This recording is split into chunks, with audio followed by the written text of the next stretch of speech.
What is going on, guys? It is your boy TK. Oh my gosh, did you hear that in my throat? Excuse me. All right, let's try that again. You know, I might keep that first intro in, but here we're gonna do it again. All right. What is going on, guys? It is your boy TKD Wednesday here, back in PlayStation Source. This is, of course, Road to PS5, the weekly podcast about any and all things PlayStation 5 as we head towards the release of the PlayStation 5. With me, of course, my luxurious co-host, the ArachKnight. How are you doing, good sir? I'm doing well. How are you?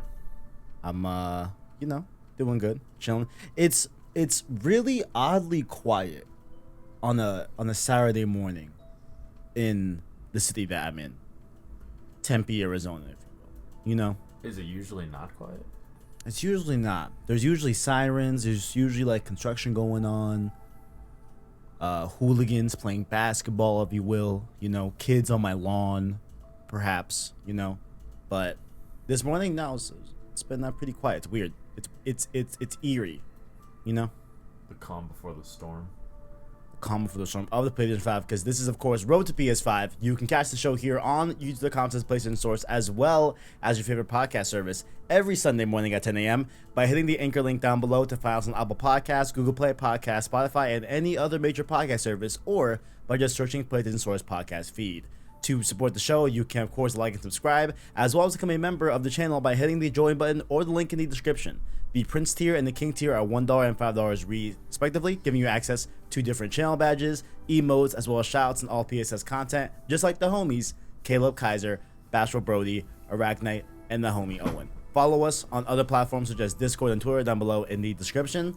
And I guess some housekeeping as well. You know what I'm saying? If you guys are listening to this on the YouTube channel, or of course on Anchor, you know what I'm saying, on your favorite podcast service, Road to Miles Morales is live as of this recording. And by the time you hear this, it is also live as well. We went over who is Miles Morales and what happened to Peter Parker's face. You can check all that out on episode 1, Road to Miles Morales. So from here on out, for the foreseeable future, you'll be getting Road to weekends. You'll get Road to Miles Morales on Saturdays, and then Road to PS5 on Sundays. So you get a little podcast fill for your weekend, grind out some games, listen to us. You know, may I pump my vocal cords into your eardrums, you know. I don't like the verbiage I didn't like it pump. either. Pump, huh? No. Did you ever go to Pump It Up as a kid? No. What? What is that? You don't know what Pump It Up is? No. What the?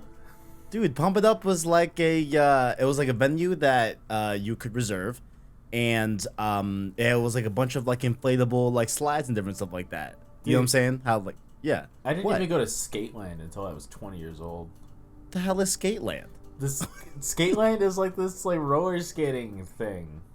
All you do is roll. It's like ice skating except with roller skates. I have been to one of those, and I got it was for a birthday of mine, and I got a blue CD player, like a massive ass blue CD player, right?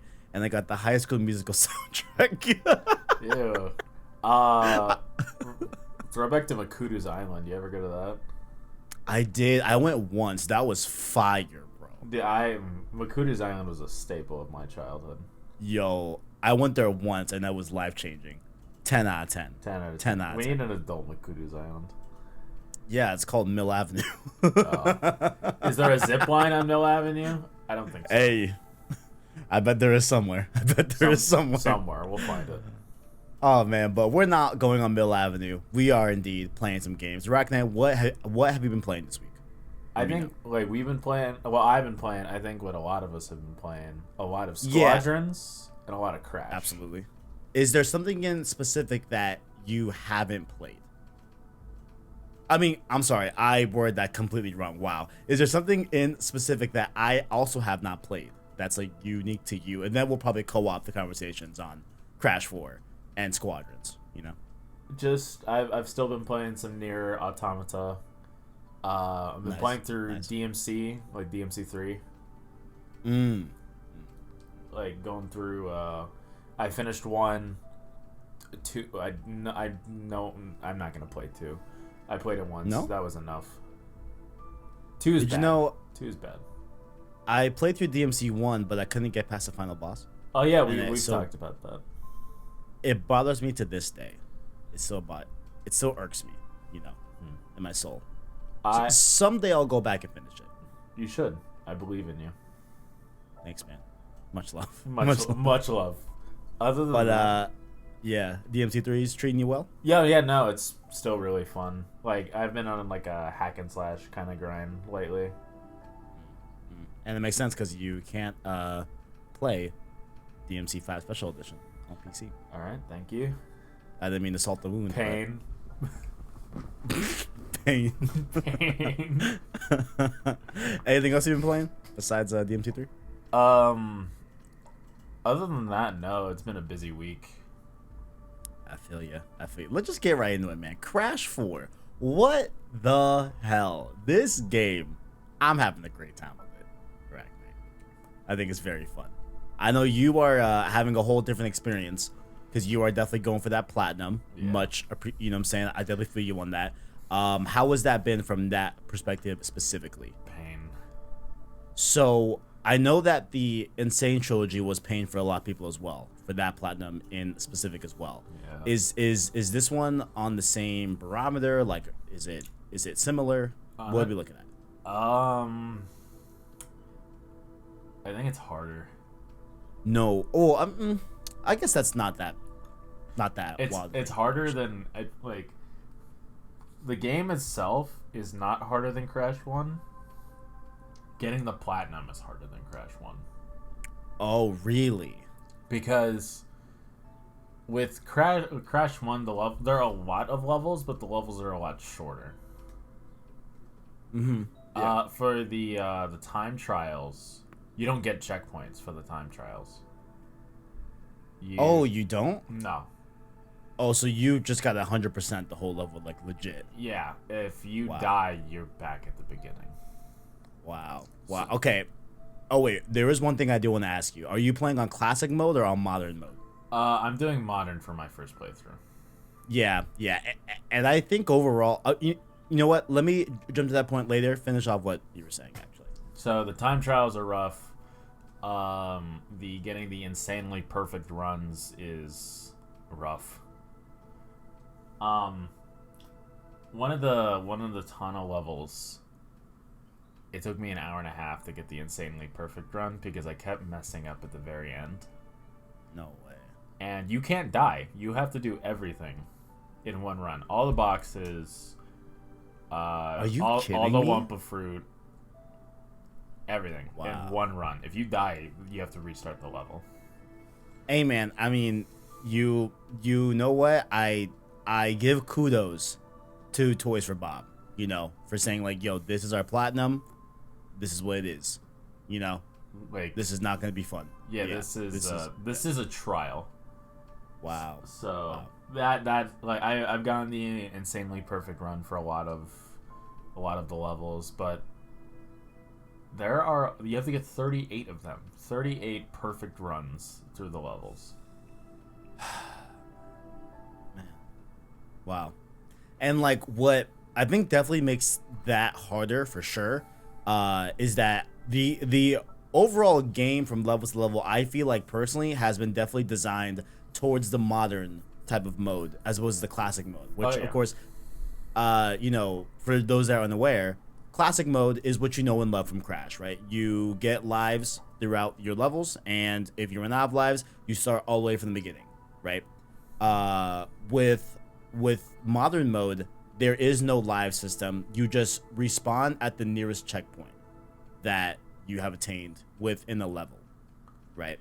So it definitely makes it a lot more easier. But with that being said, in how the game is designed to be definitely more of a modern type of mode instead of classic, is that the levels are very long, which I like. I actually really, really, really like the change where you only have like maybe 4 or 5 or 6 levels within a world as far as I've played, which I've put about 3 hours into the game. So there's about, I want to say 4, 5 or 6 levels within a world that I've played that they are just super long. So there's like a lot of different things you are doing from world to world. I mean, from level to level. And they're just super elongated, which I actually like a lot. I think it's neat. I think it kind of you're able to experience like a lot of different aspects of the game within a singular level, and it feels like you're going on a journey. You know what I'm saying? Like there's like a bit of a narrative, not like narrative like, oh, here's a story, but like there's a kind of like a story to what Crash or Coco or oh my god, you said her name, I forgot her name. Oh my god, Tana. Yeah, like Tana goes through, and yeah, I like this game a lot. Oh yeah, because of what Tana introduced. Like apparently, so she's an alternate version of the Tana that we saw in Crash 1. Yeah, and alternate universe. Yeah, and she alludes to like her also being separated from Crash and Coco in her reality, but it seems like there was some suspect stuff going on. The way she had her like her whole, you know, facial gestures. And I love how you can go back and play Tana's levels to see how she got to where you're at in the story when you guys converge. That is so cool, man. Like that is neat stuff. I think I'm gonna go through the game Golden Path, right, and then go back and play Tana stuff and whoever else gets introduced, because I feel like maybe that's how we get Cortex and stuff like that, and like there's much more of a broader narrative. Yeah, no. In this that is really, really neat. I've really been enjoying my time with Crash 4. Like, it's a lot of fun. Even though it's a pain in the ass. Like I'm gonna be straight up. The loading screens do not help, because anytime you have to restart, it's a 30-second loading screen. Bro, it's a meaty loading screen, man, and it's just black. You know what I'm saying? I mean, it is what it is, right? But we are definitely getting on that point where like the 40 days left until we get PS5 cannot come sooner. You know? Yeah. Like those loading screens are gone.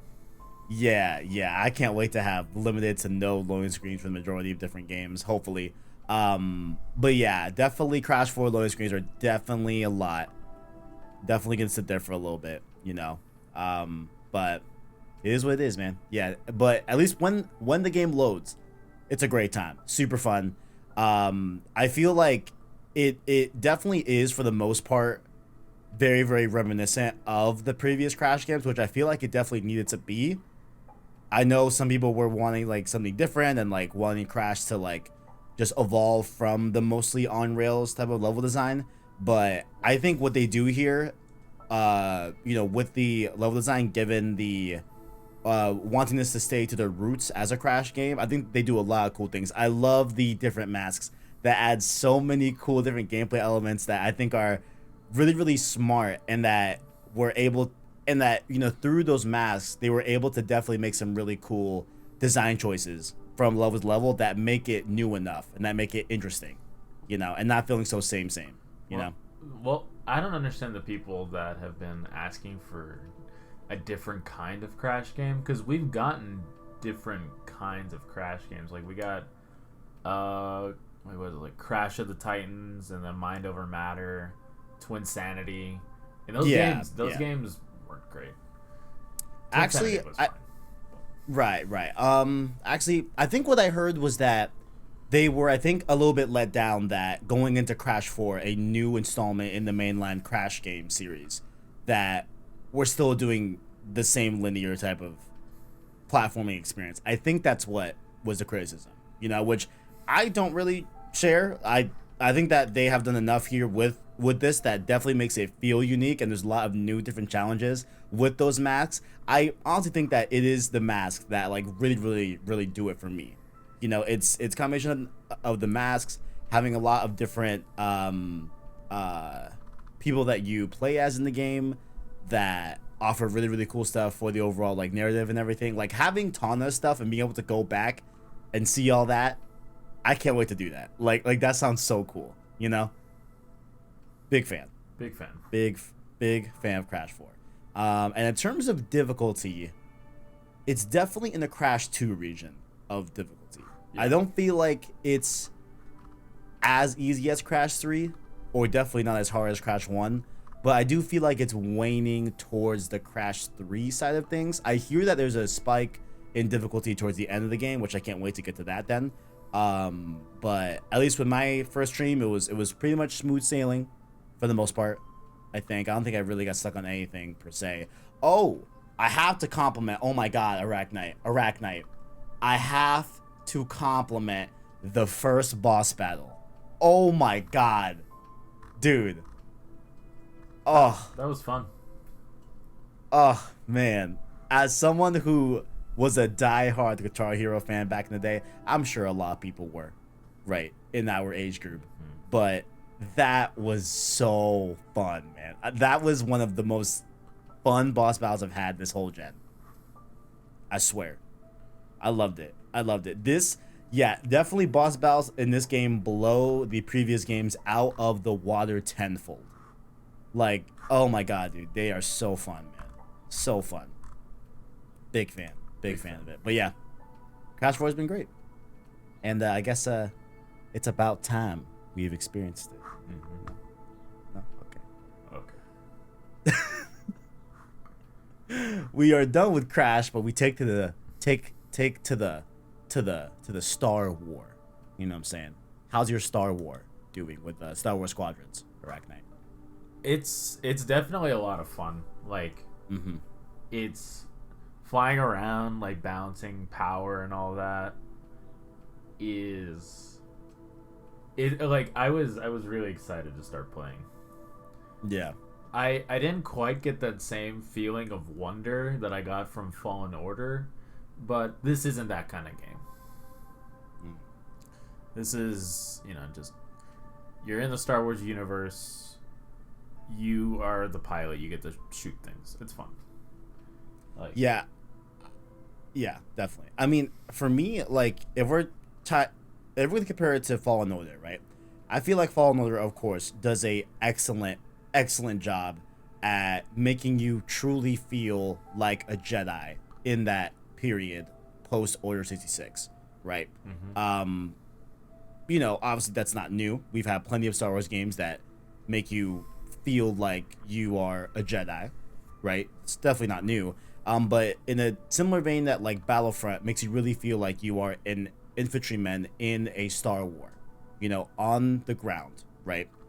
I feel like they took both of those philosophies and like, all right, how do we make players feel like a pilot in a Star Wars? And I really think that in spite of its $40 price point, in spite of its limited scope in game content overall, I do think that it does a very, very well job and definitely does the best job at a Star Wars game in my recent memory that has made you feel like a pilot in a Star Wars battle,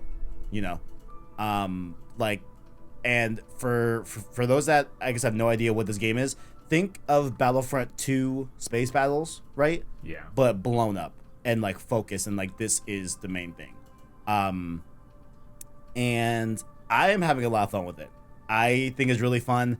The controls I feel like are definitely something that you got to get used to, but I think once you do, I'm finding myself doing a lot of moves that I'm getting the muscle memory for. Like I'm really getting that muscle memory of piloting my ship, whether it be an X-wing or A-wing, and different aspects like that. Like it's definitely growing on me with the controls, even though at first it was kind of finicky. But I think it's really great. I think it's really cool. Of course, it has the sights and the feelings and the sounds of Star Wars, of course. So, if you're a fan, if you're a fan of Star Wars, you definitely have to get this game. Oh yeah, it's a lot of fun. Yeah, like I'm a sucker for Star Wars.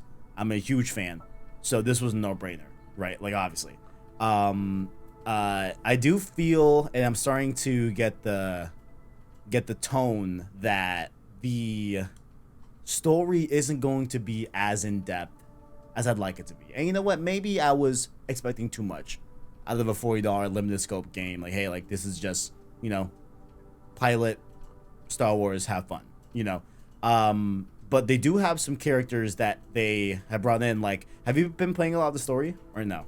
Not particularly. I got to the prologue on Ace, and that was rough.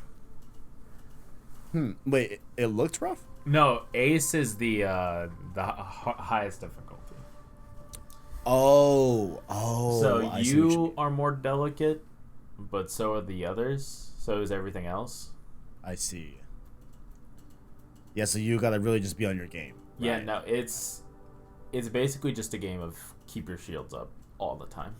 Yeah, like listen, right on the D-pad. just keep it there. Keep it there. Keep it there. Oh man, yeah, that sounds brutal. Yeah,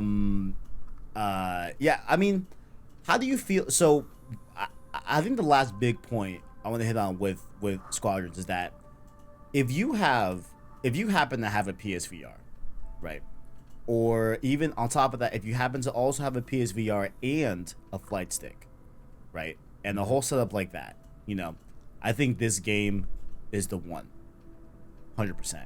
Because I don't know if you can tell, ArachKnight, I feel like this game was meant to be a PSVR only game. 100%.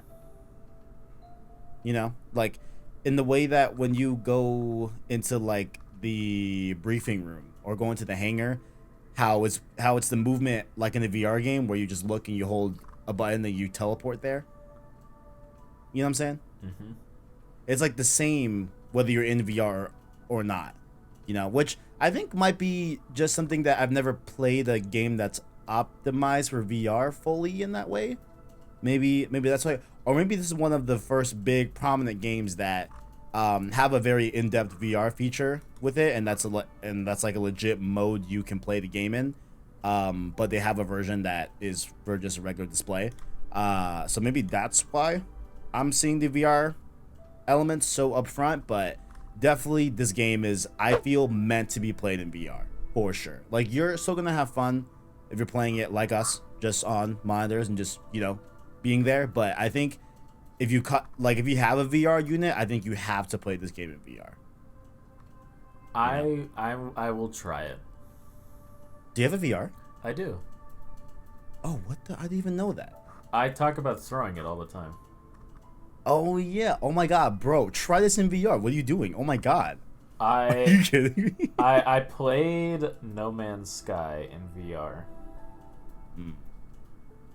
It I'm gonna see how like flying the ship feels different in No Man's Sky compared to this, but I can already tell that it's gonna be a rough time for me. Because like it's just like sickness? Yeah, because I had to close my eyes while flying in No Man's Sky. Gotcha. I see. Well, if your stomach can handle it, I would implore you to, if you can, no pressure, but I do want to hear someone's thoughts on this game with VR. For sure. Like I have heard people online, but like I want to hear from like a direct source. You know what I'm saying? All right. But I'll try it out. But if it gets too much for you, just it's all good, bro. No worries. I don't want you sick. You know what I'm saying? My small baby stomach. Yeah, I can't have that little stomach all messed up. Come on. I did play 2 other games. The first one I'll get through very briefly. Crash 3, I beat it. It's super easy. It's like dumb easy. But I appreciated the diversity within Crash 3 in terms of levels. So that was that. And ArachKnight. I beat, I think, maybe my 4th favorite game this year. Ori and the Will of the Wisps. How was ArachKnight. that? It was incredible. It was amazing. It was oh my god, dude. There's Moon Studios they got that sauce. I feel like Naughty Dog has that sauce. You know what I'm saying? I feel like, who else has the sauce? Naughty Dog has the sauce. Santa Monica has that sauce. And Time Mac, I feel like, is starting to get that sauce in some of the games and all that. Mm-hmm. Moon Studios has the sauce. There's something about Ori that is phenomenal, bro. Phenomenal. Like, and I implore everyone, please play Ori in the Blind Forest, play Ori in the Will of the Wisps, and enjoy your time. If you love 2D platformers that and like honest and like, oh my god, like this is literally like the most high budget, high quality like in terms of like visuals and aesthetics. The game is gorgeous, and it is just so. It's like a really powerful thing to have, like, because you wouldn't think that like a 2D platformer, right, just that one genre of games would like go in line with like graphic fidelity and like looking visually pretty, not just off of the art style, you know what I'm saying, because you can have a great looking art style, but like the actual like visual fidelity looks incredible. Like Ori, oh my god, dude, and the gameplay is fire. It's a damn near perfect game, you know. That good? Yes. Huh? Yes, yeah, and you have Game Pass, so you can, I think, play both Blind Forest and Will of the Wisps. Ooh. I'm telling you, know what? I'm not sure if Blind Forest on there. It most likely is, if I'm led to believe correctly. I'm pretty sure it is. I'm like 99% sure. But my boy, I definitely recommend it. It is one of the top 2D platformers of this generation for me. Really? For sure. Yes. It is my favorite thing out of Xbox Game Studios. Damn. By a mile. I'm gonna by a mile. By a mile. Yeah. By a mile. Granted, have I played a lot of Xbox Game Studios games? No. To be fair. But damn, Ori is phenomenal. Like Ori is one of those that if Will of the Wisps never came to Switch, I would have heavily considered getting Game Pass in some sort of facet. You know what I'm saying? Mm-hmm. But I digress. Those are the games we've been playing. Let's get into some news. We got some things to discuss. Right? Got some things to talk about. First up, in case you guys aren't aware, PS Plus October games to get announced. Just for you guys to lay them out for the crowd, in case you guys want to pick these up or redeem them. This is going to be the last PS Plus month that we have outside of PS5. So we'll see what happens next month with PS5. What's the first PS5 PS Plus game? We don't know, but for October 2020, you'll get Need for Speed Payback and Vampire, which Vampire, of course, is developed by Don't Nod. It's a like RPG where you're a vampire and all that good stuff. And Need for Speed Payback is Need for Speed. You know, I don't think it needs that much of a defining thing. And there's also this one thing that I guess yesterday, Friday, October 2nd, there was something going on Twitter where Bloodborne was on PS Plus. For members. Mm-hmm. I saw that. But then I saw that it got taken down and it's not anymore. Tragic. I don't know. Yeah, it's weird. I mean, I already had Bloodborne the first time they put it on PlayStation Plus, so I was all good with that, but hopefully you scored it if you didn't, but oh well. ArachKnight, I keep my PS5 receipt for my pre-order in my safe. Is that a bit hyperbolic? A little bit. Is it? Because, I mean, like, I don't know. Like, I could have put it in my wallet, but my wallet is such a movable thing. Like, you know, it's opening, it's in and out. You know, it's in my back pocket. You know, I'm sitting down on it sometimes. So like, I feel like there's a lot of, you know, wear and tear that could potentially happen with this receipt. Of course. You know? So I just locked it away. But a lot of people are gonna have to lock those away until 2021 because at least a GameStop in, you would say Ireland. Wow, oh my god. So, if someone's Irish, wait, but that's right? If like someone's Irish, they're from Ireland. Yes, that is correct. Perfect. So, a GameStop in Ireland says this via PushSquare. Once again, links below in the description to follow along for these articles. This is from PushSquare. A GameStop in Ireland says that its stores won't be able to send PS5 consoles to all pre-orders in time for release day. The reports came from VGC originally, and the retailer has been sending messages to some PS5 pre-order holders, informing them that their next-gen console won't be with them until sometime in 2021, and they blame circumstances out of their control. due to this issue. So I've been refreshing my email, ArachKnight. So far, knock on wood. That was my tape. Knocked on wood, gentlemen. Knock on wood. So far my PS5 pre-order is good. I do want to go at some point and pay it off. And make it very clear to them. What? Oh, I was just gonna say, is like just to confirm that it's still there. Yeah, they're going to confirm, but also be like, listen, I have given you guys money. All right. On November 12th, I want the product. All right. Like, I don't want to threaten them, but I might. You know. I mean, I don't know. You gotta do what you gotta do. Hey, like an Endgame, whatever it takes. Whatever it takes. Because, look, if they tell me, yo, Kev, guess what? Your PS5 is coming next year. I'm going to flip something. All right. I'm going to take a Kohl's shopping cart and run it into GameStop. You know what I'm saying? Damn. Like, so I may be doing that soon, but how do you feel about all this? Like did you ever see this coming? Did you ever see this whole thing coming with PS5 pre-orders being so wishy-washy for some people and different countries and all that? And do you buy that it's really out of their control? What are your thoughts? This pre-orders and just ordering things the last few months has been a nightmare across the board. Very true. The graphics card, this PS5 and the Xbox Series X have all had tumultuous cycles of ordering, to say the least. I don't believe it's I think they overestimated or underestimated rather the demand. Maybe. It's like, I don't know.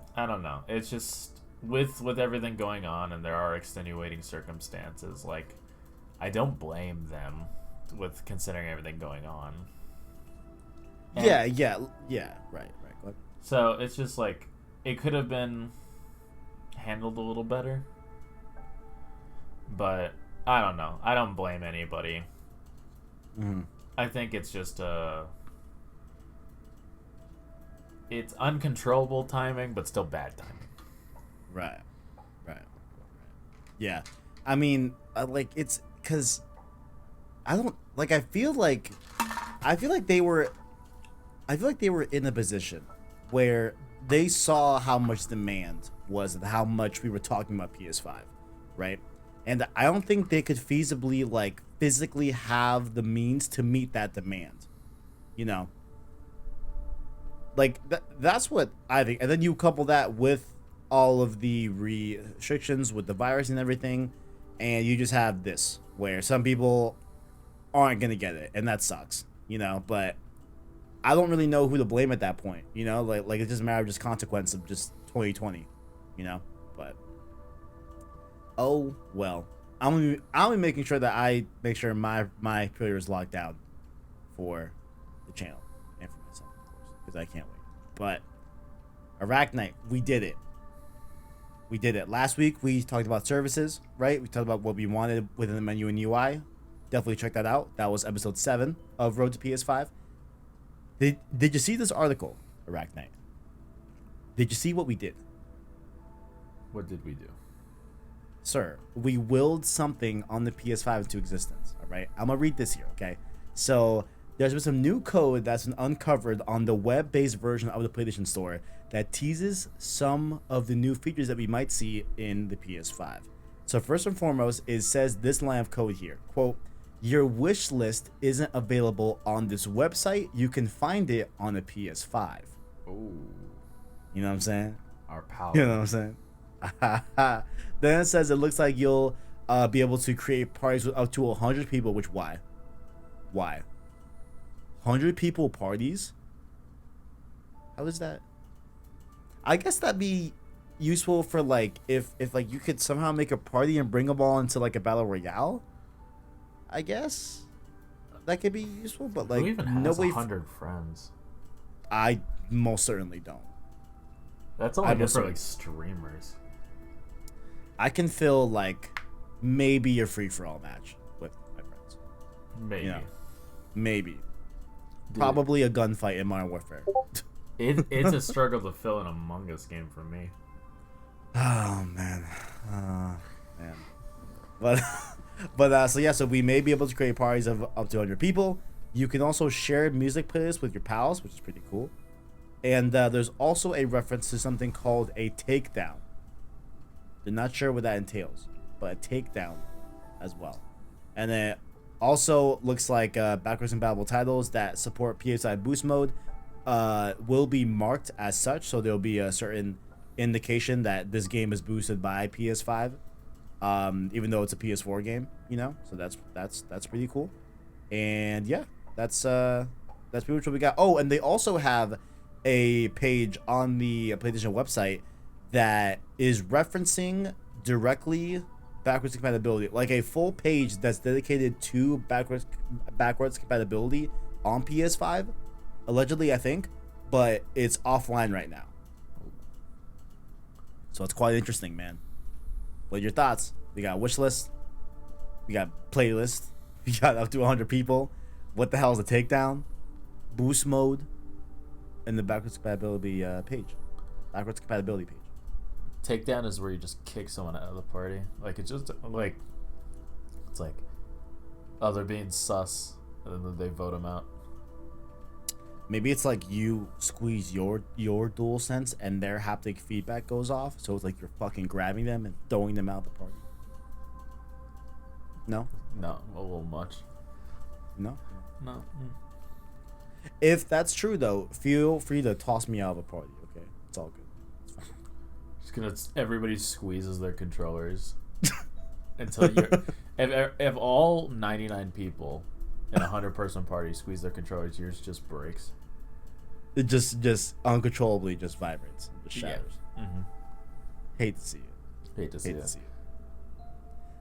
But is there anything here on this that really catches your eye that you really want to see? I'm just excited they're taking pieces of our advice. That is very true. We have influence, ArachKnight. We fucking did it. Where is our kit, if I may be so bold? That's what I'm saying. Listen, we're gonna get to it later on in the episode, but big ups to Japan, right? I saw a lot of YouTubers there getting a PS5, but what about the biggest PS5 podcast in the world? You'll have to see it. Not the biggest PlayStation podcast, the biggest PS5 specific podcast. Specifically. Yes, absolutely. That singularly handles PS5. You know, for me, honestly, I want to hear more about this backwards compatibility webpage. Not so much the PS5 boost mode, but I want to, because if they have a full page, they can't just do the boost mode, and that's the only thing that they cover. I think there's more to it. Maybe. I don't know. Have you heard about those things about the remastering engine on PS Now, and that is allegedly like a real thing? Very briefly. Yeah, that's still making the rounds as of like last night. I saw stuff about it, and it's like, if that is true, I'm gonna be so intrigued. Like, that's gonna be so interesting if like they figure out a remastering engine for PS Now that allows all the PS Now games that are PS3, PS2, and PS1 to be downloadable and played locally. That's going to be so interesting to me, man. I don't know. Absolutely. We will see. Yeah. I'm not particularly holding my breath for it, but it's still interesting to at least talk about, even though I don't think it's that likely at this point. But oh well. Doritos strikes again, ArachKnight. They're back. Wait, was it Doritos the first time? Yeah, I believe so. I think it was. I forget. But Doritos is back. Just a quick one. So they're doing something where each Dorito bag, if it's labeled like the PlayStation 5, you know, marketing and all that, will have a specific symbol one of the PlayStation sacred symbols, if you will. Of course, the circle, square, triangle, and X/cross, whatever you want to say. Do you prefer X or cross? I always just say X. Yeah, same. Well, you have to find all 4 of these to win a prize. So one of those. So let's see. So alternatively, you can participate. Hold on. Let's read inside. So promotional bags will be available across the UK, and with each carton including a code that you can enter into a website for a chance to win the PS5. Okay, cool. Or you can participate in an augmented reality game, hunting for virtual Dorito packets around your area in search of PlayStation symbols. Collect all 4, circle, square, triangle, and X, and you'll win a PS5, as well as thousands of instant PlayStation prizes. Interesting. And it looks like this is only in Europe. I don't think this is in the US. Wow. They finally get something, huh? Yeah, I mean, hey, they get the PS5 late, so I guess, it's a fair trade. Perfectly balanced. As all things should be. But, that's cool. So, if anyone from Europe tries this, definitely let me know how it goes. Let us know your thoughts. Next up here, this one's a little bit quicker because I just think this is interesting above all else. Apple TV Plus, if you don't know, ArachKnight, is the specific Apple streaming service, right? So there's this what's on there? Oh, there was a show with Jason Momoa where they're blind and everything. That sounds really dumb. Daredevil. But a whole species of humans are blind. Everyone's blind, I think, and then I don't know. There's that show, whatever. It's a streaming service on Apple TV. But it looks like there have been some moves from a report that comes to us by 9 to 5 Mac that there is an addition to HomeKit, which is a framework that essentially allows you to use your iPhone to control other smart devices in your home, so lights and speakers and all that. But there was something in the code where you will be also have access to connect your HomeKit with the PlayStation app. So seemingly that you could somehow control a PS5 via that, as well as there are some things that are pointing to an application that is a Apple TV Plus app that will allow you to play different shows and use that streaming service, which I think is weird because it's Apple and they never put their shit on other things. You know what I'm saying?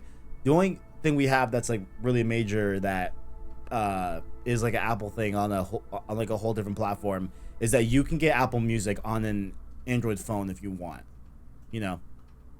So I just thought it was interesting. Just because it's weird. Yeah, well, I suppose it's the first time for everything. Yeah. I don't even use any of the media apps on my PlayStation 4, honestly. I have an Apple TV, so that's what I do. Yeah, it's not something I would use, but I'm sure someone will get use out of it. Yeah, I'm getting Apple TV Plus when they do the Apple One subscriptions. Have you heard about that? I've not. Okay, so Apple One essentially is going to be $15 for the lowest tier, which I'm going to get. And it has Apple Music, Apple Arcade, Apple TV Plus, and 50 gigabytes of iCloud storage for $15 a month. Not bad. Definitely not bad, considering that I pay $10 for Apple Music right now just by itself. You know what I'm saying? $5 Spotify, baby. But ArachKnight. What are we gonna do? It's that easy. Spotify. It's that easy. I just don't like the color. Green, it's never my thing. Dude, it's black and green. This is never my thing. Hence why I don't like Xbox. True. I'm not a huge fan of green either, but all you gotta fan of $5. Huge fan of $5 though. $5 a month is not bad. if I mean, listen, I am telling you, if you could change the color of the actual application, like not like the app on your home screen, right? But like the actual layout in the Spotify UI and make it a different color, I'd be low key more inclined to get Spotify. Are you seriously telling me that you're willing to pay double just because of the color green? Listen, I make a lot of dumb choices with my money. for the color green. Listen, I like the aesthetic of a lot of different things. You can change the color on your app screen now with the newest updates. Yeah, but I can't change the innards of the Spotify app, you know. Then close your eyes. Close your eyes. I need to like have a whole blue type thing. Even though, you know what, some might say, hey Kev, Apple Music is not blue. Apple Music is just aesthetically pleasing to me more than Spotify, you know. Right. At least it's not fucking green, you know. But what do you think about the colors of the PS5? At first, I wasn't feeling the white, but honestly, it's really growing on me now. I love the blue. Come on, man. I love the blue. Like, I know when the PS5 is on, and it's gonna be that blue hue coming from the vents. Like, dude, that's gonna look so fucking hot. You know what I'm saying? I'm eagerly waiting a variant. I think a variant, like a Spider-Man variant, because the Spider-Man PS4s sold very well to the extent of my knowledge. So yeah. That's free money. That's easy money for them. It is. I am more than willing to wait for a Spider-Man variant because I know that, like, I don't know, there's not a lot there that it's like that I can't just play on my PS4, like Forbidden West, and hopefully, like, I don't know, like I'll be able to play Miles Morales and Forbidden West, and then we'll figure out what happens with God of War. Yeah. But I am not in a rush to get a PS5. So if there's a Spider-Man variant released, that is an instant cop. Right. I'm willing to fight anybody to get one. I'll throw down. I'm not above beating up a kid. Hey, neither am I. Look, as I like to say, fuck them kids. Fuck them kids. You know what I'm saying? I remember looking a kid dead in the face when I got my PS4, and I was like, sorry, sir. You know what I'm saying? Like, go get a Wii U, sir. Child. Turn around. The Nintendo section's over there. Alright? When I got the Spider-Man 4 Collector's Edition at GameStop, I got the last one. And they're like, oh yeah, this is the last one. And there was still a huge line of people outside. That happened with me too at my PS4. There was like 5 people behind me. Yeah. They're like, okay, this gentleman right here is the last one that has it. Everyone behind him, there's no more PS4s. I was like, damn. That's an L. Crazy. I was like, man. Honestly, that was too much power for me to handle at what was that, 15? I would have walked out of there real fast. I would never forget. My dad looking me dead in the face once I got the PS4 box was like, this is your responsibility now. If we get mugged, it's on because you. There's a lot of people in this Walmart, right? And you're gonna hold on to this with 2 hands. If it gets stolen, because someone could easily cop it and then check it out and just leave. Yeah. You know. So, and my dad was still shopping with my mom, so I had to protect the PS4 with my life. So that's how it goes. You know what I'm saying? You know what I'm saying? I'm complete side note before we get to kind of like one of the main topics we got for today, honestly. I'm a little bit kind of scared to pick up my PS5. You know what I'm saying? Why? Dude, listen, it's a crazy world we live in, bro. I feel like, I don't know, man, and I feel like the PS5 low key, high key is in some pretty high demand right now.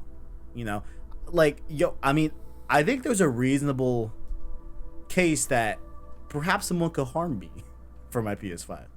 You know, I'm like, you want a bodyguard? You want to go grab it together, and I'll like back you up. Damn, something. I mean, I know, like, you know, I usually don't get messed with in public, right? With like strangers. Like, I have no fear walking in the middle of the night in a parking lot, right?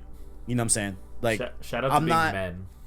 Yeah, that of course. But like, I'm not saying I'm like the Rock status, but like, I'm not no, you know, Slim Jim that could potentially be a target for getting mugged and robbed or whatever. You know what I'm saying?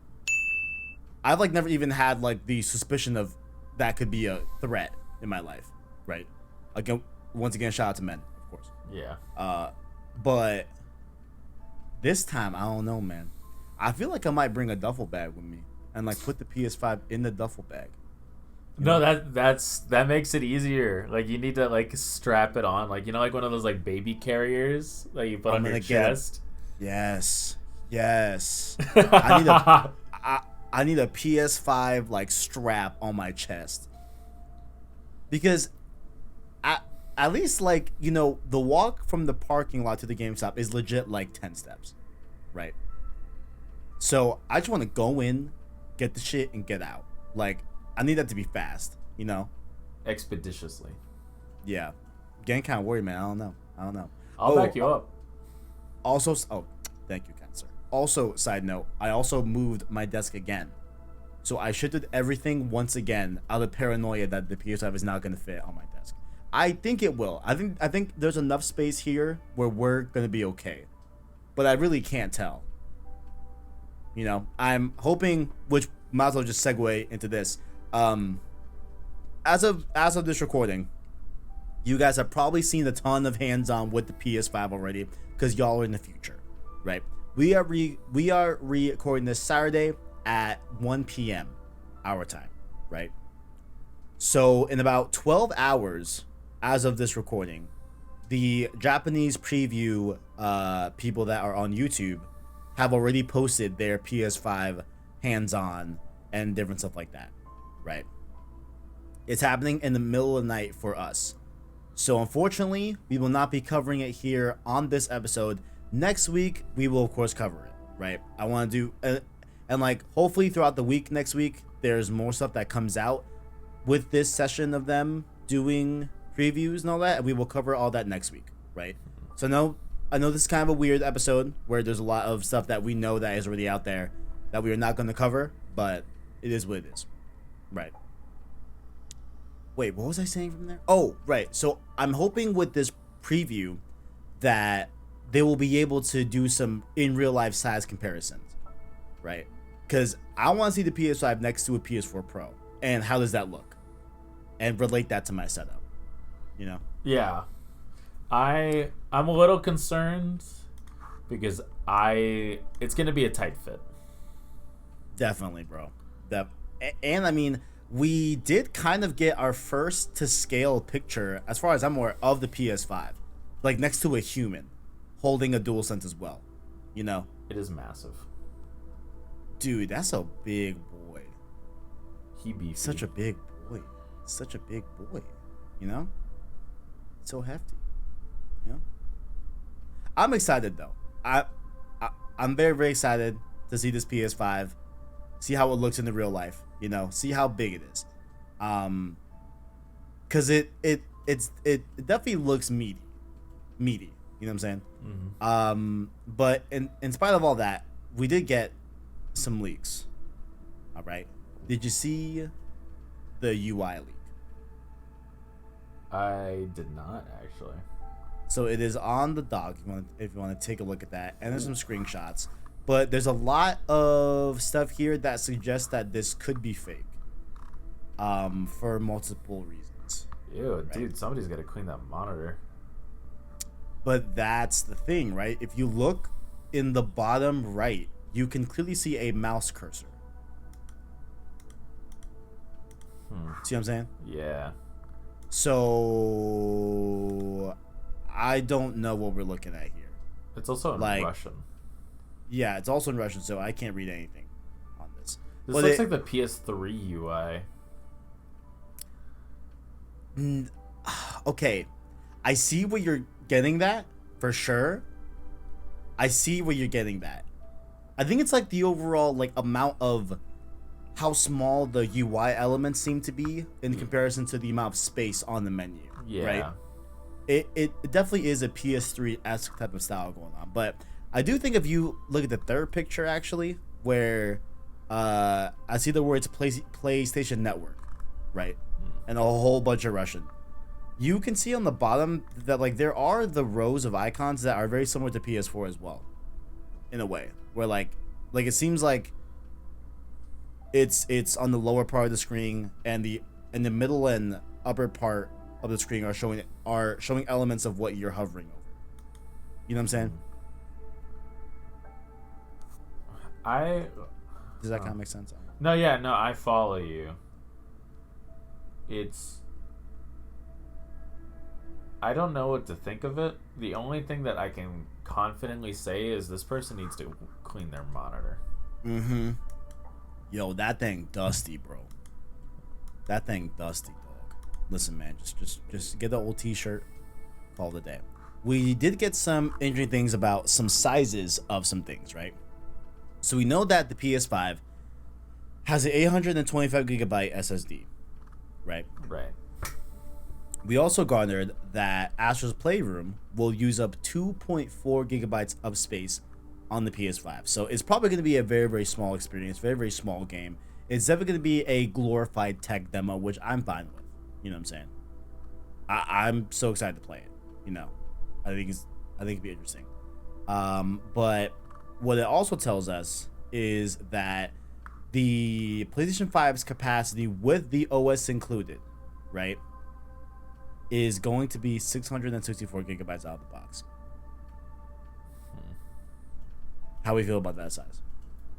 Well, yeah, there's like with the operating system and all that, it makes sense. And like with everything that needs to be included for something like that to work, like it definitely makes sense. Like I have an SSD. For my SSD that I have in my computer that just has my operating system. It took a decent chunk of it. Really? Yeah. An operating system isn't just a gigabyte. Like it has all the processes that your computer needs to function. Yeah. No, I definitely understand that. Like there was gonna be a solid amount taken off. Yeah. Of that like, 825. And like Astro's is pre-installed, I believe. Yes, Astro's Playroom is pre-installed. Yes. Just remove that real quick. If you can. I don't even know if you can. I will find a way. I need that 2.5 gigs back, y'all. I need it back. I'm not playing with you. 624 is not great.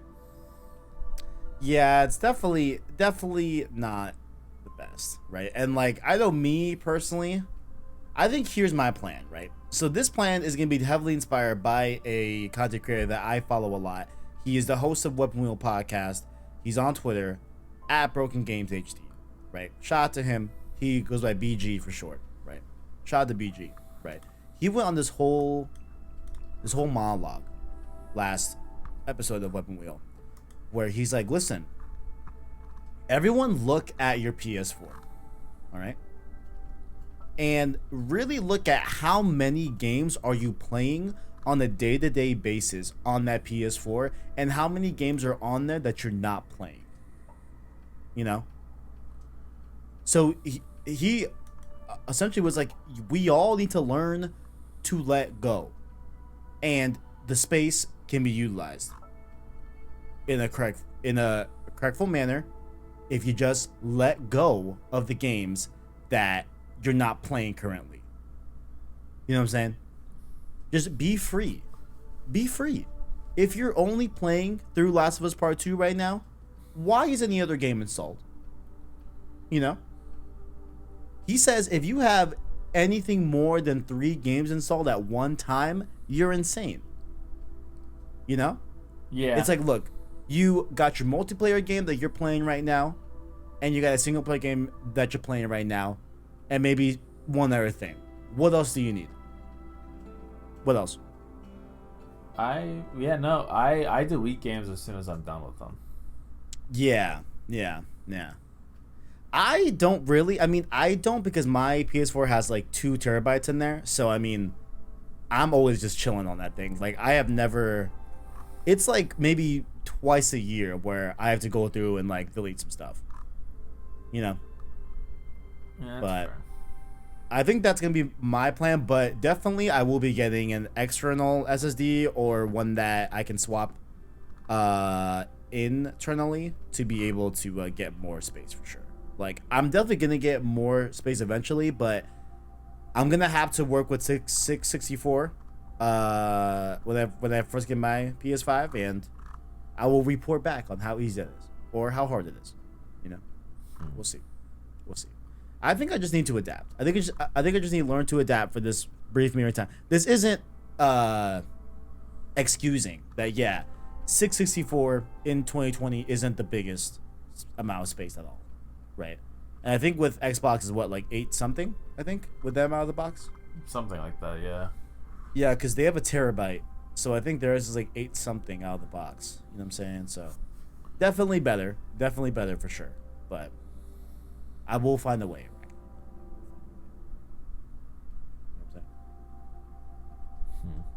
I hate to see it, but I don't know. I'm not too stressed. I made the 500 gigs work on the original like base PS4 back when I got it. So how long did that work? How long? The entire time. I never really had any issues with it. Like, oh shit, for real? Yeah, I made it work. Like, was it tough? Not particularly. Like, there were a few games that I kept that I knew that I just wanted to keep playing. Mm-hmm. It's like, this is a game, like, these were games that, like, I knew that I played frequently. Like, sometimes it's like, you know what, I'm in the mood to play Spider-Man, so I'll just pop in Spider-Man and play. Right. But there were some games that after I was done for the first time, and it's like, you know what, it'll probably be a while before I want to replay this again. I'm going to uninstall it. And it's not like it's gone. Like, it's like for Bloodborne. After I was done with Bloodborne, I was like, yeah, that was a good time, a great time. I had fun. Gonna uninstall it now. I'm done. So I uninstalled it, and if I wanted to play it, then I would just reinstall it. Right.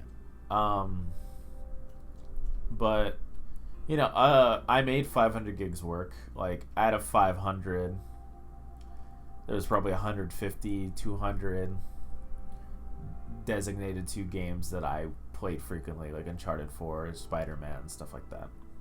Right. Other than that, when I played Modern Warfare on PS4, that pretty much took up all the rest of the space. I was like, wow, this is trash. Yeah, and then that's totally like another thing too, is that like what we've heard from both sides of the aisle, right? And like what we've heard about games being able to be on SSDs is that they no longer have to copy multiple assets, so the size of games should go down in theory. Hopefully. As we get into the generation. You know, we'll see if that's true, you know what I'm saying? Because I kind of feel like they might not go down as hard as we think, because games might just get bigger. You know what I'm saying? Yeah. Like that's another thing that could happen as well. Like the actual data, like a 100 gigabyte PS5 game might be, you know, towards the end of the generation, might be way more impressive and way bigger and way better than a 100 gigabyte PS4 game at the end of this gen. You know what I'm saying? Mm-hmm. But 100 gigs is still 100 gigs. You know, I mean, so we'll see, but we shall see. But since we have a more clearer, you know, view of the PS5, and this week was a whole thing because we had the Spider-Man stuff. It was a very busy week, so I did not get to tweet out the question for the topic of this episode. And plus, I was kind of like figuring out what topic to do, because honestly, I'm a little bit concerned at Sony's silence. How do you feel right now? Let's take a moment to do a little like assessment. Like, how are you feeling overall with Sony and PlayStation 5 and like how it's being talked about or the lack of talk about? I'm chilling. Chilling? Yeah, I don't feel like there is any reason particularly to overthink it at this current juncture. Like, it is what it is, whether it be good or bad. Like, all we can do now is just wait and listen to the news on what we have, like in the information that we have. So right. we know what we're going to be getting. We know a general idea of what we're going to be working with. So, c'est la vie. Like, I think it'll be a good time regardless. I will be looking forward to it regardless. So why stress ourselves out over it? Right now, I'm a little bit stressed. All right. Now, by the time the viewers hear this, right, nothing what we said here will make any sense. Because maybe tonight, when the Japanese content creators get to unveil the PS5 and all that, maybe that's when we will finally see the menu UI. Maybe at that point, we will see all of the answers that we need, like, about just about, I mean, mainly it's wild to me that we're 40 days from when the PS5 launches and we don't know what the menu looks like. We don't have a teardown yet. You know what I'm saying? And like, maybe that's all happening this month.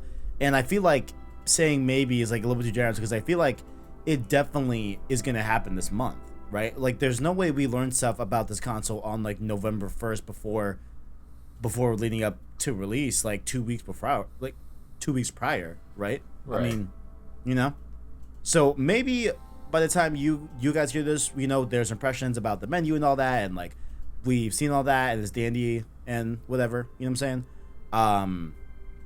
But I think it's just definitely weird how sound they're being, considering that we have Microsoft making a ton of noise right now with the Xbox. They just bought Bethesda. They had previews this week from different American content creators that got hands on Series X and everything, and like that's been cool to see. But I feel like, man, I need some info. I don't know, man. I don't know. Maybe I'm being impatient too. I kind of respect the elusiveness from Sony. Interesting.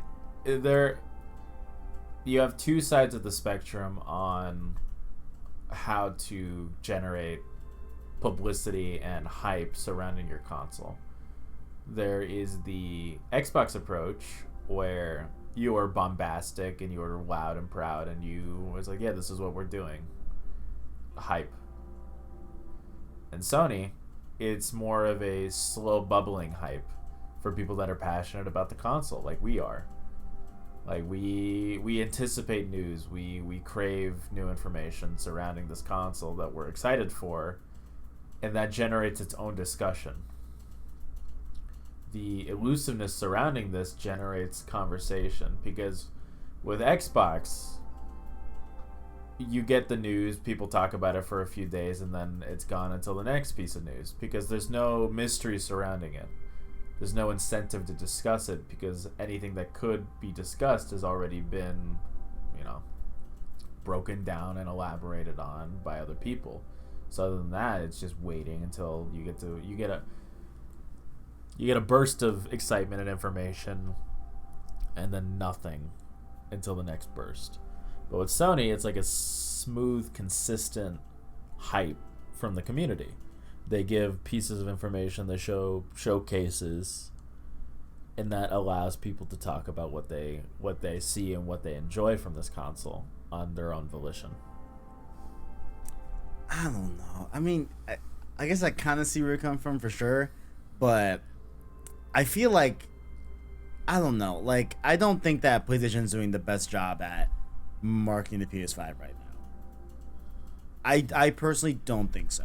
You know what I'm saying? I don't know. Maybe I'm tripping. I don't know. But like with all the news about the saves and all that, how it's looking for like a lot of different games, and then we have 2 games confirmed. Off the top of my head, I forgot them.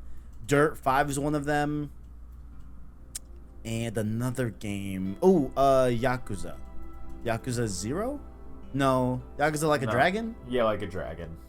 Thank you. Yeah. So those 2 will have PS4 upgrades to PS5, right? For free. But the save file won't transfer over from PS4 to PS5. You know? And it's like, how? Why?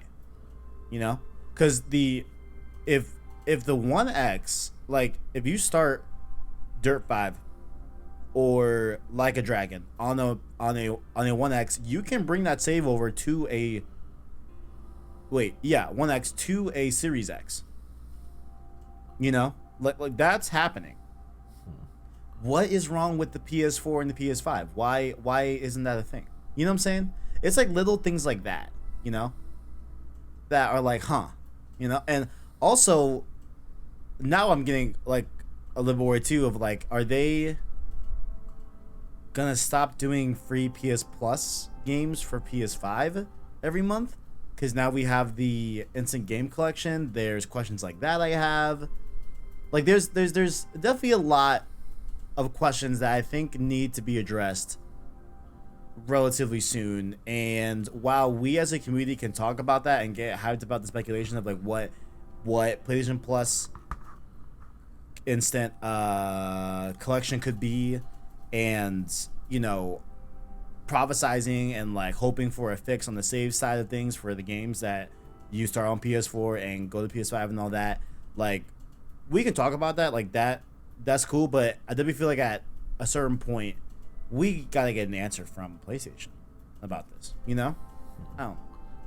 Yeah, I get that. There's a clear delineation between too little and too much information.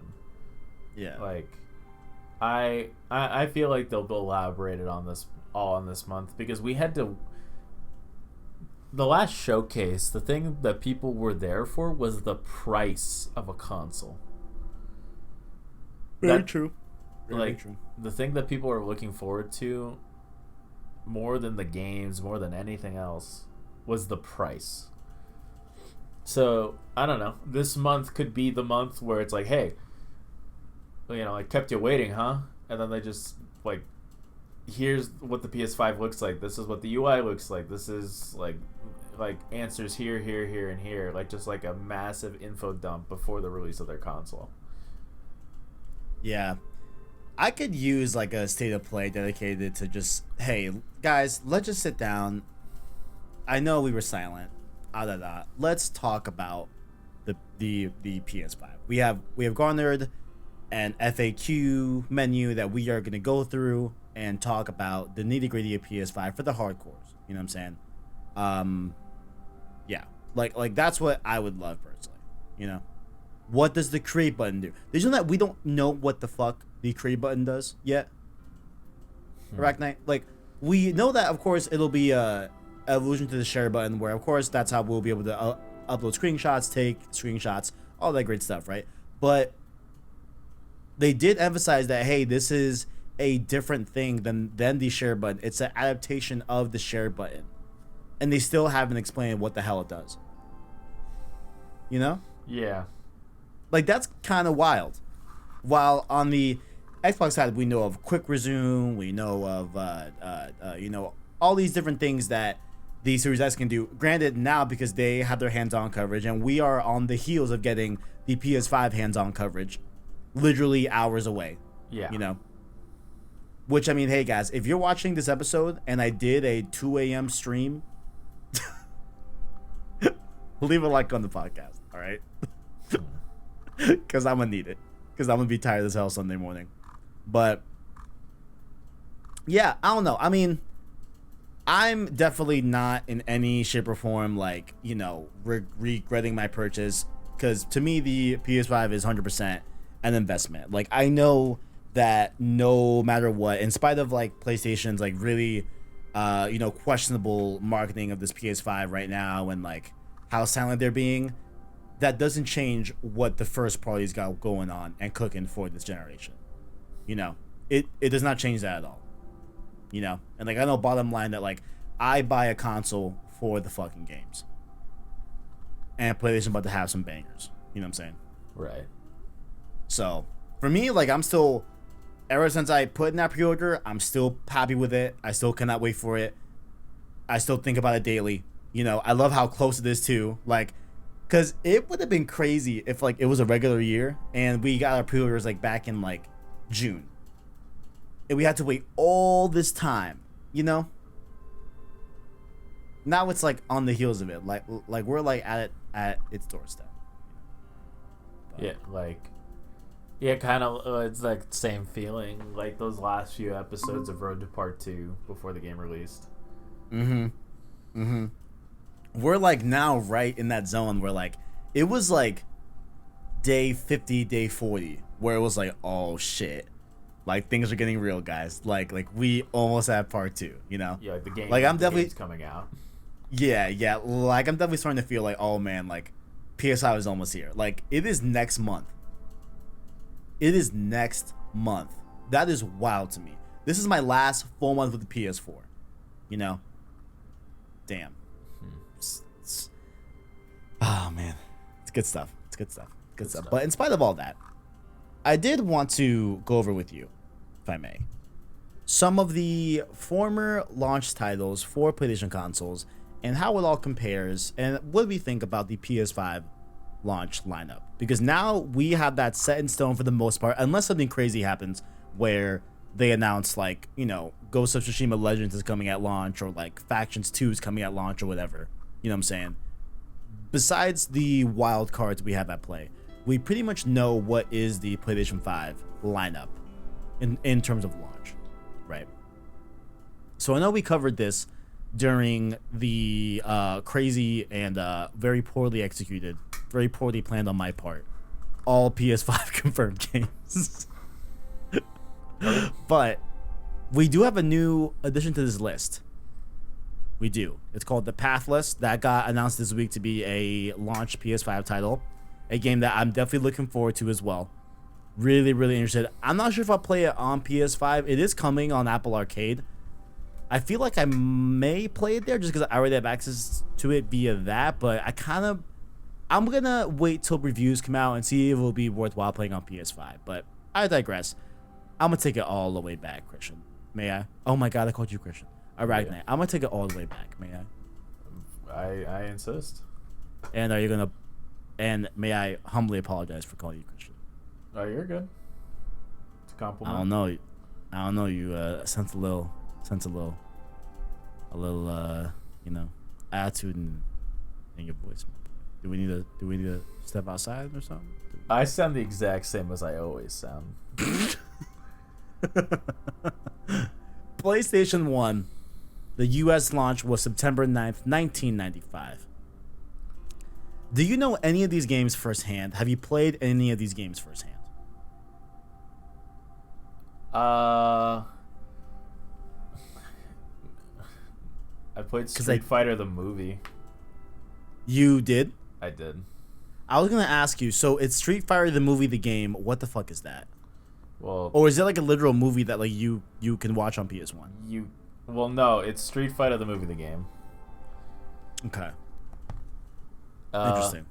Yeah, it's weird. So you can miss that one without missing too much. I think I know of the air combat. If that's, I don't know if I'm getting confused with Ace Combat. I think I might be getting those two confused. So I think besides that, I think the only two ones I know that I've played, at least in their series, is Rayman and Ridge Racer. There is NBA Jam here that I know it gets a lot of buzz. So from top to bottom, it's Air Combat, Battle Arena Toshiden, ESPN Extreme Games, Kilik, the DNA Imperative, NBA Jam Tournament Edition, Power, Serve 3D Tennis, The Raiden Project, Rayman, Ridge Racer, Street Fighter the movie, the game, Total Eclipse Turbo, and Zero Divide. So, if you know those games, let us know down below. Are they good? Are they bad? Let us know your thoughts. But we move on to PS2, bro. October 26, 2000. there's a lot of games here. All right, I'm just gonna start naming ones that look interesting. Time Splitters, I've heard about a lot. I know that one's a well, what's the name? A well-renowned series. Have you played Time Splitters? Just in an arcade. Oh, really? Yeah. Okay. There's Street Fighter Ridge Racer 5. Damn, they went from 1 to 5 just on that single. Damn. All right. Okay. All right. They were working. Okay. NHL. We got Madden. We got Midnight Club. I love Midnight Club back in the day. Dynasty Warriors, Dead or Alive 2. So it looks like at least with this launch, there's a lot of diversity with this launch lineup.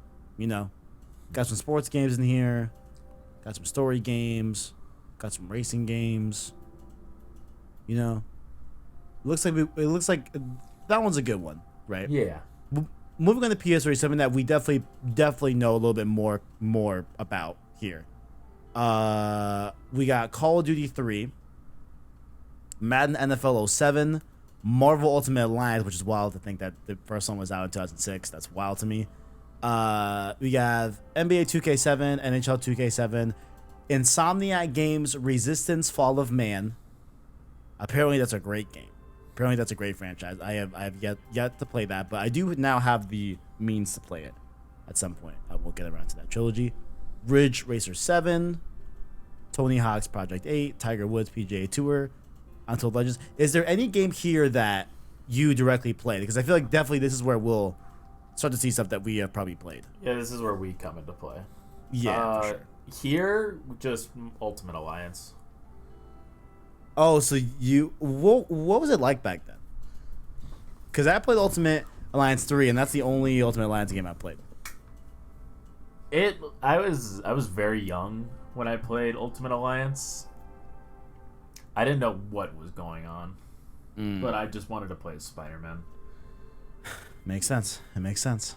Definitely makes sense. Definitely makes sense. Yeah, I hear good things about it, but I don't know. Yeah, no, it's a fun game. Yeah. Okay. It's cool seeing Call of Duty 3 here, personally, because like in the year after, that's when COD 4 came out. Of course, the seminal COD 4 Modern Warfare changed the FPS game, I feel like, for sure. Resistance also is pretty cool to see on there. Ridge is cool. Did you play Tony Hawk's Project 8? I did not. I was trying to see if you knew about it. Okay, I did. Well, PS3, I think it's okay. I think it's okay. I mean, we have a shooter, we got sport, race, skateboard, COD. I don't know what Blazing Angel Squadrons of World War II is, but there's that. But overall, you know, it's looking all right. But let's take it back a little bit more recent. November 15, 2013, the PlayStation 4 came out in the US. And we got some really good ones here. Angry Birds Star Wars. Assassin's Creed Black Flag, Battlefield 4, Call of Duty Ghosts, FIFA 14, Injustice Gods Among Us, Just Dance 2014, Killzone Shadowfall, Knack, Lego Marvel Superheroes, Madden NFL 25, NBA 2K14, Need for Speed Rivals, Skylanders Swap Force, Warframe, and Zumba Fitness World Party. How are you ever gonna top that? Zumba? This one's not bad. It's not bad. This one's pretty good. I mean, sorry. No, sorry, I interrupted you. I mean, you got Injustice, which I have been dying to play Injustice. Definitely recommend. I feel like a lot of people like it. Oh, it's really, really fun. Definitely on the lead up to PS4. I think what definitely calls out as like games that I was looking at a lot going into PS4 was definitely Call of Duty Ghosts, of course, because I was a COD fanboy, right? So Ghosts being the first COD on PlayStation 4 was really wild. Also Killzone Shadowfall, which was heavily marketed alongside the PS4. And of course Knack. Who can we forget Knack? Come on. You know? Knack is back. Knack is back. But sorry, what? No Knack 3 on the PS5 launch games? Unfortunately. I still think that we're gonna get a knack 3. Yeah, probably. I know a lot of people hate on knack. You know what I'm saying? I understand. But I feel like there's a solid chance we get knack 3. I don't know. But out of this list, is there anything in particular that like you were like, oh yeah, like that was my jam back in 2013? Honestly, I had Injustice on the PS3. Mm-hmm. So I didn't feel the need to rebuy it on the PS4. Makes sense. Because I had to rebuy, well, not rebuy it, but I had to buy the $10 thing for Ghosts to play it on the PS4. Yeah, the $10 upgrade fee. Yeah, and Ghosts sucked. Ghost was not a good COD. So, no, the PS4 kind of sat dormant for a few years. It's a pretty weak lineup for the PS4, in my opinion. Yeah, definitely. I think PS4's launch is a bit weak. What actually is not listed here is Resogun. Resogun was a launch. It was the first PS Plus game that came to PS4. So I think maybe that has something to do with why it wasn't included. But I loved Resogun. It was made by Housemarque, which right now they are making Returnal for PlayStation 5. Housemarque is an amazing developer. I loved Resogun to death. So that was really good for launch as well for PS4. But here we have the Big Daddy PS5, all right? So there are 17 games that you will be able to purchase at launch with your PlayStation 5, okay? Technically, Black Ops Cold War comes out the day after, but that's, I mean, you know what I'm saying? You can that's wait like, a day. That's fine. That's like essentially launch to me, right? Technically not, but you know, essentially. We have Assassin's Creed Valhalla, Astro's Playroom, Call of Duty Black Ops Cold War, Demon's Souls. I hate that. Why the fuck is it called Demon's Souls? You know what I'm saying? It belongs to a demon who has multiple souls. I mean, I understand it's like possessive and it's plural we got going on, but no. No one says Demon's Souls. Everyone just says Demon Souls. Yeah. You know? Everyone just says it singular. But I digress. Demon's Souls, Destruction All-Stars, Devil May Cry 5 Special Edition, Fortnite, Godfall, Just Dance 2021, Maneater, Marvel Spider-Man Miles Morales, Marvel Spider-Man Remastered, NBA 2K21, Observer, System Redux, Sackboy: A Big Adventure, The Pathless, and Watch Dogs Legion. I know we're probably biased, right? Because these are definitely current games. And obviously we're going to be a little bit, I feel like, more fond of current games than like previous games, right? And previous generations. I think this one is pretty fucking solid, dude. No, I absolutely agree. I think we have a lot of variety here that I think it's good. And I think it's particularly good in terms of first party, right? Because you take all the BS about Spider-Man Remastered and the new Peter Parker and all that, and I get that Spider-Man is a remaster, and Demon's Souls is a remake of a PS3 game, right? I get it, right? But overall, like in terms of first party, right? In terms of first party, you got Demon's Souls, you got Spider-Man Miles Morales, and you got Spider-Man Remastered. I think that's pretty fucking good, dude. You know? Yeah. I don't know. Like, I get those are all games that... Oh, I mean, besides Miles Morales, which is a truly new game. You know? And, of course, Miles Morales also being on PS4 as well. I get that. But I think overall, like, this launch is a really, really good launch. I think there's something for everyone here. You know? I think. Yeah, no, I agree. Like, I'm really excited for this lineup. Even though I'm not getting a console at launch, like I think it's still worthy to take note of, because like, and I don't think it's a bias. These are just better games, like. I mean, objectively speaking, yes, right. Like these would be better games objectively. Yeah, like Right. what would you rather have? Demon Souls or Need for Speed Rivals?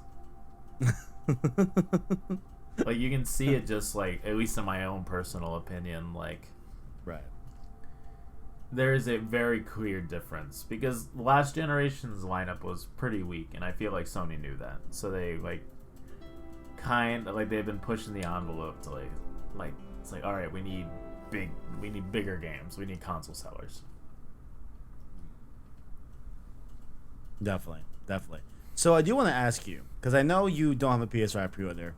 I know you're gonna wait for that brand spanking Spider-Man PS5, right? If you did have a PS5 pre-order, right, which games you would get for sure day one? What would be your plan? Demon Souls and Miles Morales instant. Would you get Miles Morales with remastered too? Yes. Or no? Yeah. I'd buy the Ultimate Edition or whatever it's called of Miles Morales, Demon Souls, and maybe Sackboy. Other than that, that's where I'm at. Cold War, I already have it on PC.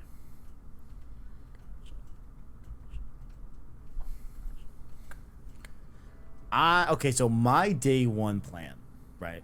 Day one plan is definitely Miles Morales and Spider-Man Remastered, because come on, of course, right? So that's gonna be my focus, my main first game when I get the PS5. 100% is gonna be Miles Morales. I'm not playing Remastered until we get started on Spider-Man 2 and all that, because I mean, maybe I might dabble in it a little bit, and play a little bit just to see the new Peter Parker and how it all works out from that standpoint, and just see all the bells and whistles with it. I might just play a little bit, but I won't do a full playthrough yet, right? I think after that, I can go a few different ways, right? I'm either gonna do Assassin's Creed Valhalla. Well, you know what? Scratch that. Of course, everyone gets Playroom, so I'm gonna play through Playroom as well. Of course, you know what I'm saying? Because why not, right? I mean, of course, Black Ops Cold War as well is a day one game. Absolutely, that's be my first multiplayer game. I love Black Ops. You know what I'm saying? So I'm definitely excited for that. So definitely that's a day one cop. Sackboy is definitely on the same tier as that's gonna be maybe I'll play Sackboy while I'm playing Valhalla. Right, I'm not sure if I'll give Sackboy a stream series. I'm not sure. I feel like definitely Miles Morales is gonna get a stream series, of course, as we announced Road to Miles Morales. So if we check out that, but I don't know about I might not do a Sackboy stream series. I might not. Yeah. But Demon Souls is the big question. Right? I get asked every day, right? Every day, every freaking week, are you gonna play fucking Demon Souls? All right. ArachKnight, I want to ask you for your personal opinion, right?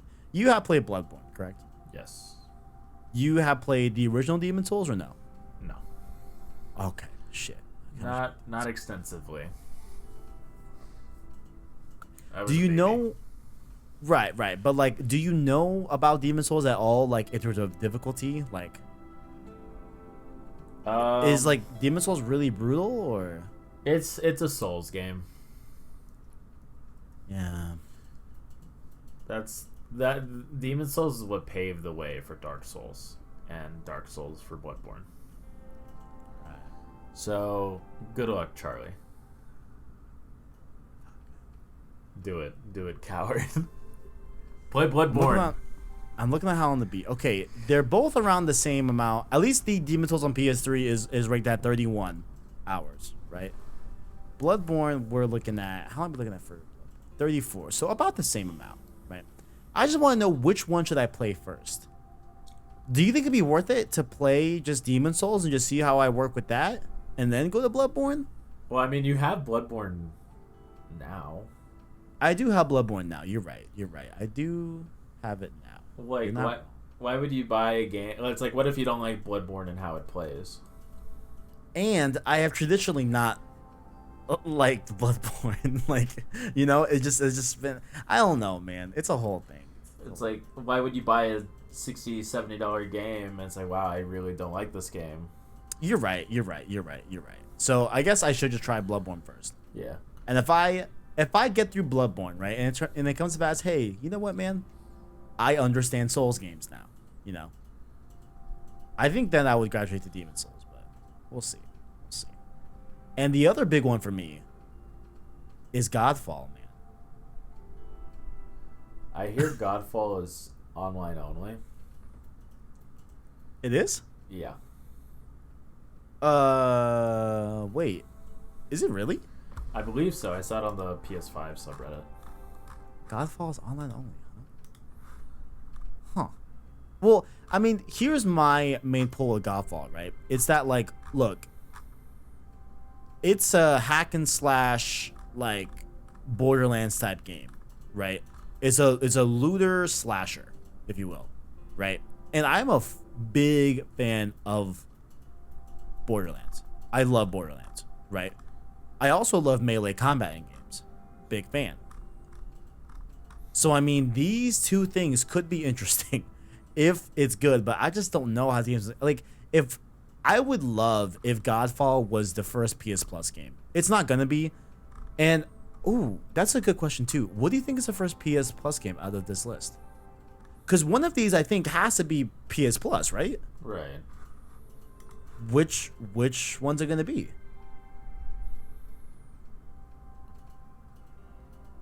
We do know that. Fuck, it's gonna be man. Yeah, it's gonna be some bullshit. You're right. It's definitely gonna be Maneater. I wish it was Destruction All Stars or Godfall. Personally, I wish it was one of those two. Oh my god, wouldn't it be fucking wild if they're like Spider-Man remastered is the PS Plus game? We're gonna refund everyone. That's a lot of money they lost. Yeah, it's definitely not gonna happen at this point. But I would like either Godfall or the Destruction All Stars. The Pathless, they already said that they're not the PS Plus game for November for the PS5. Maybe Observer System Redux as well could probably be a PS Plus game. I really hope it's Godfall. I would fucking cry, because I do want to at least try out that game. I just don't want to pay $70 for it. Yeah. You know, that's just not that's not happening. Yeah. But all right. I mean, not much to talk about. I think definitely going on to the next last weeks of Road to PS5 is where we're gonna get some interesting stuff involving, of course, PS1 history, PS2, PS3 history, and PS4 history as well. And you know, of course, we're gonna get a lot more info in the coming weeks. We'll probably get a lot more info as of this listening of you guys listening to this podcast, because again, this is recorded the day before the hands-on stuff goes live, so of course we are missing that whole thing, which we will again talk about next episode of Road to PS5. But I think it was kind of nice to overall just get a gut check how we feeling about PS5 at this current point, beginning of October, and the launch games and how they compare, you know, and like what my day one plan is for PS5. I think overall, I think we landed the plan at ArachKnight. Yeah. You know what I'm saying? I think the Eagle has landed. The Eagle has landed. ArachKnight, where can people find you? I am on the PlayStation Source Discord under the same name. I am on Twitter at Orly_Macias, where I talk about PlayStation, comic books, you know, all that good stuff. Yeah, no, that's it for me. You'll love to see it. Love to see it. Of course, you have just watched or listened to Road to PS5, the weekly podcast series about any and all things PS5 as we head towards the release of the PlayStation 5. You can catch the show here on youtube.com/PlayStation Source, as well as your favorite podcast service every Sunday at 10 a.m. by hitting the anchor link down below to find us on Apple Podcasts, Google Play Podcasts, Spotify, and any other major podcast service, or by just searching PlayStation Source podcast feed. To support the show, you can, of course, like and subscribe, as well as become a member of the channel by hitting the join button or the link in the description. The Prince tier and the King tier are $1 and $5 respectively, giving you access to different channel badges, emotes, as well as shoutouts and all PSS content, just like the homies Caleb Kaiser, Bashful Brody, ArachKnight, and the homie Owen. Follow us on other platforms such as Discord and Twitter down below in the description as well. And definitely hit on those links down below. Not hit on like flirt. I mean, why not? Fuck it. But hit those links down below in the description. In the description, if you want to check out any of these stories that we talked about this week. ArachKnight, it's been a pleasure. It has been a pleasure. Thank God for watching, and as always, greatness Greatness awaits. awaits. See you later. See you later.